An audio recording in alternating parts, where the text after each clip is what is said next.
Bismillahirrahmanirrahim. Assalamualaikum warahmatullahi wabarakatuh. Alhamdulillahi rabbil alamin. Wassalatu wassalamu ala ashrafil anbiya'i wal mursalin wa ala alihi wa sahbihi ajma'in, amma ba'du. Bapak Ibu kaum muslimin, jemaah salat subuh yang dimuliakan Allah Subhanahu wa taala. Seperti biasa, mari kita mulai kajian kita dengan membaca basmalah. Bismillahirrahmanirrahim. Bapak Ibu sekalian, di bulan yang lalu, Agustus, kita telah belajar tentang bagaimana cara membedakan antara waris dengan wasiat. Jadi kita waktu itu membedakan mana yang waris, mana yang wasiat. Jadi kedua ini memiliki perbedaan. Jadi, apa beda waris dengan wasiat? Masih ingat Bapak Ibu? Mana yang ingat, mana yang tidak? Tidaklah. Tetapi sekedar untuk mengulang, ya. Sekedar untuk mengulang. Kalau waris itu terjadi ketika seseorang telah meninggal dunia, itu waris. Itu syaratnya. Jadi syarat terjadinya pembagian waris itu, pewaris itu meninggal dunia dulu. Maka begitu dia wafat, secara otomatis terjadi pembagian waris tanpa mesti didahului oleh adanya perjanjian atau ketentuan-ketentuan. Yang jelas kalau dia wafat, otomatis terjadi pembagian waris. Itu waris, ya. Jadi wafat, begitu seseorang sudah wafat, siapa yang membagi hartanya? Secara otomatis harta terbagi dengan sendirinya, yaitu dengan ketentuan-ketentuan yang Allah tetapkan. Itu waris. Jadi syaratnya wafat. Kalau masih hidup, kalau orang itu masih hidup, seperti apa cara pembagian hartanya? Tidak ada. Kalau orang itu masih hidup, cara pembagian hartanya tentu merujuk kepada kemauan orang yang punya harta tadi. Karena masih hidup, ya terserah dia lah mau dikemanakan hartanya. Sepanjang harta tadi sesuai dengan peruntukan yang ditentukan oleh Allah Subhanahu wa taala. Maksudnya digunakan untuk perkara-perkara yang halal. Itu kita bahas. Nah, beda dengan wasiat. Kalau waris itu terjadi ketika orang wafat, kalau wasiat diucapkan ketika kita masih hidup dan dilaksanakan ketika kita sudah wafat. Itu namanya wasiat, berpesan. Nah, itu namanya wasiat. Ini dua hal yang berbeda ini Bapak Ibu sekalian. Dua hal yang berbeda. Jadi wasiat itu kemauannya yang punya harta. Tapi kalau waris itu tak bisa lagi menurut kemauan kita, dia akan terbagi dengan sendirinya berdasarkan ketentuan-ketentuan yang Allah tetapkan dalam Al-Quran, dan itu pula lah yang menjadi undang-undang positif yang menjadi naskah akademis pembuatan Undang-Undang Nomor 1 Tahun 74. Yang itu prakteknya di Pengadilan Agama sama. Nah itu bedanya, ya, wasiat dan waris. Nanti pada waris ini akan ada hitungan-hitungan. Umpamanya kalau yang wafat itu adalah istri punya harta, ya. Kemudian kalau istri ini punya anak kandung, maka suami dapat 1/4 dari harta. Kalau yang wafat ini, kalau istri ini wafat meninggalkan anak, tidak ada anak kandung, maka 1/2 dari harta. Itu tabel-tabel kalkulasinya itu sudah pas. Nah, apa gunanya pelajaran ini bagi kita? Ini penting Bapak Ibu sekalian. Apa gunanya pelajaran tentang kewarisan ini bagi kita? Ada 2. Apa yang 2 itu? 1, bagi kaum muslimin sekalian secara umum, bapak-bapak, ibu-ibu majelis taklim, ya, gunanya adalah begitu kasus kematian itu ada di keluarga kita, kemudian terjadi proses waris, kita tak terkejut lagi. Oh, seperti ini ya pembagiannya. Dia ada orang yang tidak menerima ilmu sama sekali, dia terkejut. Ya, itu pertama, tidak terkejut, sudah paham, cuman mungkin cara menyelesaikannya tidak bisa. Contoh begini, Ustadz, saya meninggalkan harta 1 M. Dari mana angka 1 M itu, Pak? Ternyata angkanya itu dapat dari aset-aset kita yang sifatnya beku ini, yang liquid, ruko, rumah, tanah, itu kan beku. Maka ia dirupiahkan dulu semuanya. Dihitung ada 1 M. Ya, 1 M. Anak saya Ustadz, 2 laki-laki 1 perempuan. Katakanlah kita istri sudah selesai itu Pak. Kita bicara anak dulu. 2 laki-laki 1 perempuan. Seperti apa cara baginya Ustadz? Kan begitu lagi caranya. Nah, tunduk terhadap ketentuan hukum Islam, ya, cara baginya, dan itu yang Allah redha. Begitu cara Allah membagi. Di mana Allah bagi? Di surah An-Nisa ayat 11. Kata Allah, yusikumullahu fi auladikum lizzakari mislu hazil unsayan. Allah wasiatkan untuk kalian cara membagi untuk anak-anak kalian. Bagaimana caranya kata Allah? Jadi yang baginya Allah, bukan RT, bukan PRW. Bagaimana cara baginya? Fi auladikum, untuk anak laki-laki kandung 2 bagian perempuan. Jadi untuk anak laki-laki itu dapat 2 bagian untuk ukuran anak perempuan. Jadi kalau anak perempuan dapat 1 bagian, laki-lakinya 2 kali lipatnya. Itu disebut dengan 2:1. Karena anak laki-lakinya 2, anak perempuannya 1, maka 2 anak laki-laki tadi kali 2 Pak. Karena 2:1 sama dengan 4. Anak perempuan yang 1 orang tadi, karena posisinya 1 dan tadi ada perbandingan 2:1, maka dia 1 kali 1 sama dengan 1. Tadi di atas jumlahnya 4, 2 kali 2 4. Yang anak perempuan 1 kali 1 sama dengan 1. Berarti asal masalahnya 5. 1 M itu bagi 5. 1 M kita bagi 5. Berapa 1 M bagi 5 Pak? 200 juta. Maka anak laki-laki dapat 2/5, 200 juta, 400 juta. Anak laki-laki yang satunya lagi, karena 2 orang, dapat juga 400 juta, 2/5. Dan anak perempuan dapat 1/5. Jadi 400 juta, 400 juta, anak perempuan 200 juta. Betul enggak? 400 ke 200, 2:1. Ya. Bagi kaum muslimin jemaah yang memang sudah ada informasi dari awal tentang ini, ketika pembagian tidak terkejut. Kenapa Ustaz? Memang itu yang Allah perintahkan. Mau diapakan lagi?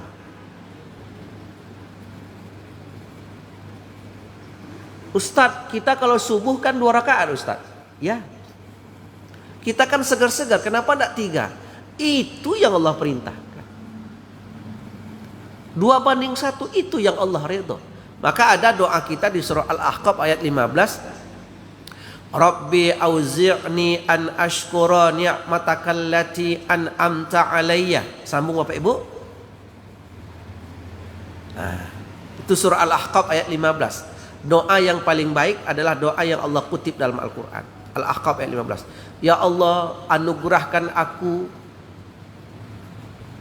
tunjuki aku untuk bisa mensyukuri nikmat yang telah Engkau berikan kepada aku dan kepada ayah ibuku, wa an a'mala salihan tarda, dan tunjuki aku untuk bisa beramal soleh yang Engkau ridha. Jadi kuncinya kita ini Ibu melakukan sesuatu yang Allah ridha. Maka pembagian 400 juta untuk laki-laki 400 itu yang Allah ridha. Nah, sekarang ada pertanyaan. Ada pertanyaan. Ustadz, boleh enggak Ustadz yang 1M itu untuk anak ambo yang bertiga tadi, 2 laki-laki 1 pedusi itu, kami bagi rata aja. Berarti kalau bagi rata Pak 1M apa tuh? 3 bakoma ujungnya, bakomanya 3 boleh apa enggak? Nah, kami gitu pertanyaannya tuh. Boleh apa tidak kami bagi rata? Nah, jawabannya boleh dengan syarat 1, yang batigoko mestilah dewasa lah balik, sehingga nyo bisa berpikir. Kalau masih anak-anak tidak mungkin. Paham Pak? Tidak mungkin. Kalau masih anak-anak kan boleh jadi begitu ayahnya wafat kan ada yang masih anak-anak, maka pembagiannya tidak rujuk kepada 2:1.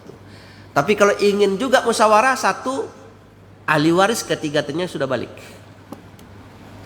Kedua, syaratnya adalah ahli waris ini tidak ada yang gila. Nya 3 adik-beradik. Ada seorang yang memang qadarullahnya memang gila. Ingat Pak ya. Berapa orang adik-beradik tadi? 3. 2 laki-laki cik pedusi.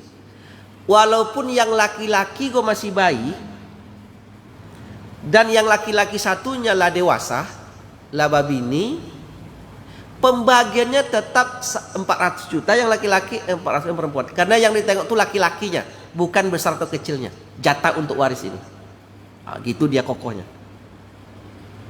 Kalaupun ada waris yang gila, yang ada di rumah sakit jiwa 5 tahunnya, meninggal ayahnya, tapi laki-laki. Yang satu insinyur, doktor dia, saking kan hebatnya. Jatah mereka tetap sama, karena yang ditengok itu laki-lakinya. Ustadz yang di rumah sakit jiwa tuh kan tidak bisa tuh Ustadz. Satu aja untuknya, oh tidak bisa. Yang ditengok itu apa? Laki-lakinya itu. Nah, ini harus dipahami nih. Maka kalau ada salah satu ahli waris gila, tidak bisa dibagi rata, mesti posisinya sesuai dengan format 2:1. Karena dia tidak mungkin dimintai pendapat. Udah berapa syaratnya tuh? Mesti balik. Kedua, mesti tidak boleh gila. Ketiga, Bapak Ibu, ada anak-anak kita sekarang ini yang disabilitas. Tahu disabilitas itu Pak? Anak berkebutuhan khusus. Umurlah 30 tahun tapi kemampuan anak 2 tahun, umur 2 tahun. Umurnya lah 20 tahun tapi kemampuannya umur anak 5 tahun. Ke WC nak pandai, ke apa nak pandai, makan bakso. Ada apa tidak? Kalaupun seperti itu anak kita, maka jatah dia tetap sama. Maka kalau seperti itu salah satu ahli waris tidak boleh dibagi sama banyak. Kenapa? Karena mesti porsi masing-masing. Nah, ini penting. Nah, sudah berapa tuh? 3. Yang keempat, Kalau semuanya sudah sehat, seperti kita sehat, semuanya dewasa ya, sudah paham, dia 3 adik-beradik, laki-laki 2, perempuan 1 ini sehat, mau dibagi rata dia, syaratnya pertama tetapkan dulu bagian masing-masing. Si abang 400 juta, si abang 400 juta, si adik perempuan 200 juta. Tetapkan dulu. Begitu sudah ditetapkan, barulah dimintai persetujuannya. Setuju nak kita bagi sama. Terutama yang punya jatah banyak. Yang si abang 400 juta, kalau seandainya dibagi rata, kurang jatah dia 62 juta sekian. 67 lah ya. Berapa Pak? Dari tadi 400 juta, sekarang jadi 333. Berapa? 66. 66 lah. Kita katakan 66 juta. Maka dia mesti paham bahwa jatah dia menjadi kurang 66 juta. Pertanyaan saya ke Bapak Ibu, agak-agak lah, mau nak anak laki-laki itu tuh? Antara Ustaz kalau menengok-nengok, mau nak dia tuh Bu?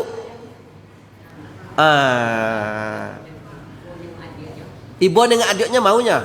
Mantap, itu abang yang mantap. Cuman ada masalah, abang kok mau, bini abang tak mau.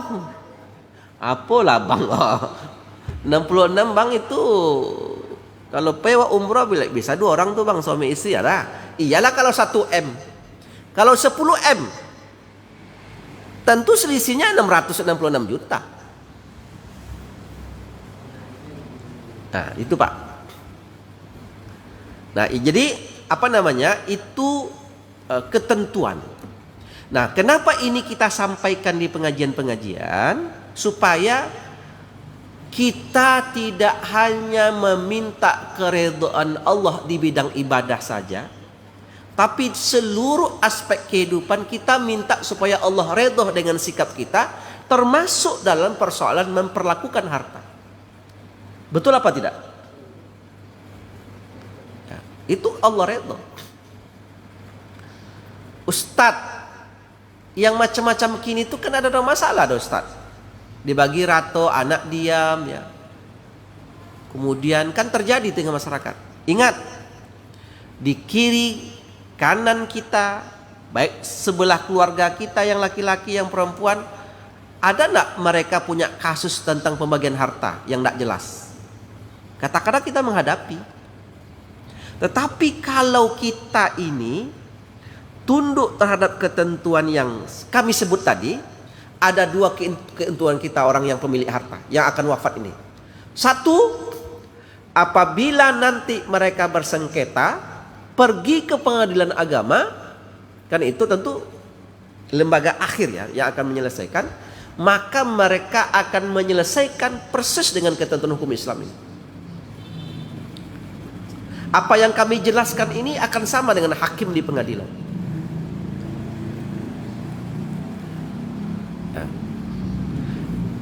Yang kedua, begitu ini kita lakukan menurut ketentuan Allah, ada kenyamanan di hati kita bahwa apa yang kita lakukan Allah redha. Itu kuncinya. Nah, ini pengantar Bapak sekalian, mengokohkan kemarin apa yang kita bahas di Sabtu yang lalu, Sabtu 20 Agustus dalam catatan saya, tentang bagaimana cara kita membedakan wasiat dengan waris. Sebelum saya lanjutkan penjelasan, silakan Ibu, Bapak kalau ada pertanyaan. Silakan. Kalau tidak ada, pulang kita lagi. Saya jauh dari Panam nih. Iya. Nah, kita lanjutkan.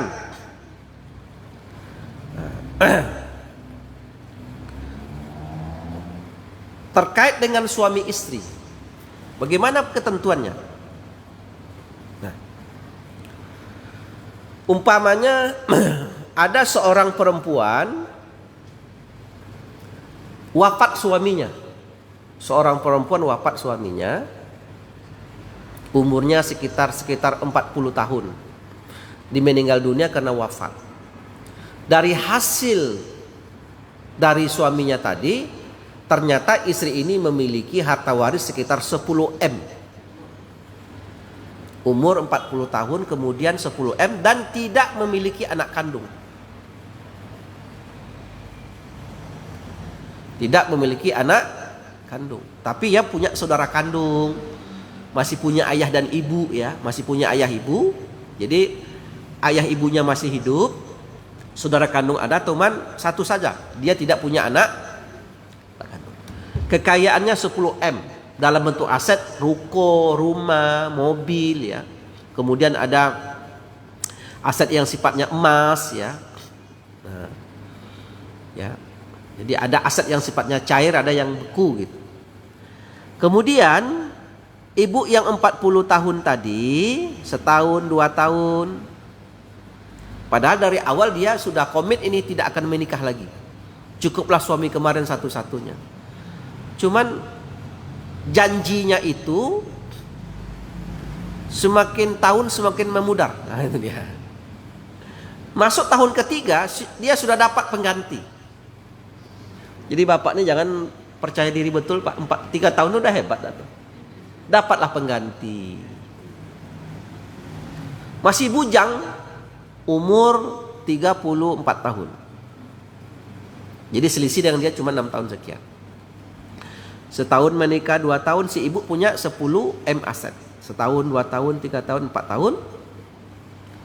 Masuk tahun yang ke-6, ternyata mereka belum juga punya keturunan. Tetapi karena 2020-2021 kemarin corona lagi naik-naiknya, kena corona istrinya. Kemudian qadarullah meninggal karena punya riwayat asma. Jadi kalau dia asma cepat sekali meninggal. Nah, berarti sekarang ketentuannya adalah begitu mayit wafat, dia meninggalkan satu orang suami, meninggalkan ayah ibu, dan meninggalkan saudara kandung. Meninggalkan saudara kandung. Jadi seperti apa cara pembagiannya? Jadi ayahnya masih hidup, ibu kandungnya masih hidup, ya. Kemudian meninggalkan satu orang suami. Seperti apa cara pembagian? Harta 10 M. Suka tidak suka, redho tidak redho, maka sang suami berlakulah ketentuan di surah An-Nisa ayat 13. Maaf, An-Nisa ayat 12. Pak, Allah yang tukang bagi loh Pak. Ini yang saya sebut keridhaan Allah. Apa kata Allah? Walakum nisfu ma taraka azwajukum illam yakul lahunna waladun. Dan bagi kamu wahai suami, siapa itu suami? Orang yang sedang terjadi akad nikah dengan dia, mendapatkan setengah dari harta yang ditinggalkan istrimu jika ia tidak punya anak kandung. Maka berapa jatah untuk suami? 5 M. Berapa Bu? 5 M. Ustadz, betul tuh Al-Quran. Terkadang ada jemaah yang agak bingung karena informasi ini jarang-jarang disampaikan. Ya suka tidak suka walaupun menikahnya baru seminggu, 2 minggu. Kenapa? Nah, ingat, sebab terjadinya orang saling mewarisi itu ada karena faktor akad nikah.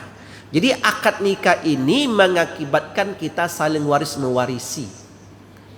Maka seorang ibu yang 40 tahun tadi tidak bisa dia mengatakan saya mau menikah dengan abang tapi tak mau mewarisi harta saya. Itu tidak bisa, itu konsekuensi. Kalau memang tidak mau hartanya diwarisi, maka jangan. Oke, itu lagi ceritanya.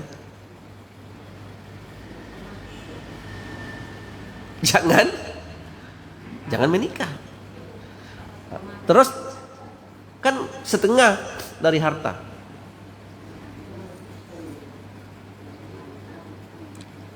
Banyak setengah tuh, Bu. 5M. Terkejut keluarganya, kok bisa, kan baru menikah 2-3 hari? Tidak bisa, karena konsepnya begitu mayit wafat, maka terjadilah proses pembagian harta dari dia. Nah, inilah hukum secara umum Bapak Ibu sekalian tentang bagaimana cara kita tunduk terhadap aturan-aturan Allah, di antaranya keredoan dalam menetapkan harta. Jadi ternyata akhirnya kami berpikir-pikir Bapak Ibu, betul kita yang cari uang ini, kita yang cari uang, kita yang dapatkan, terus kita simpan dalam bentuk aset, rumah, mungkin tanah kapling. Kalau kami dosen ini kan paling tanah kapling dipanam agak 1 atau 2, dicicil-cicil ya. Betul kita yang punya aset ini, tapi begitu kita wafat, ternyata yang tukang bagi itu adalah Allah. Ada 3 harta yang Allah tukang baginya. Pertama namanya harta waris yang kita bicarakan. Kedua zakat. Zakat itu siapa yang berhak menerima, berapa jumlahnya, itu Allah yang atur, tidak boleh kita. Ada 8 orang yang menerima mustahik, maka 8 itulah yang berhak menerima. Itu Allah yang atur. Yang ketiga harta apa lagi? Harta ghanimah. Ghanimah itu harta yang menjadi rampasan perang. Jadi ketika terjadi perperangan, musuh kalah, itu kan banyak aset tuh. Harta-harta yang dibawa waktu berperang itu kan banyak. Maka harta-harta tadi itu dibagi, cara baginya Allah yang menentukan cara bagi.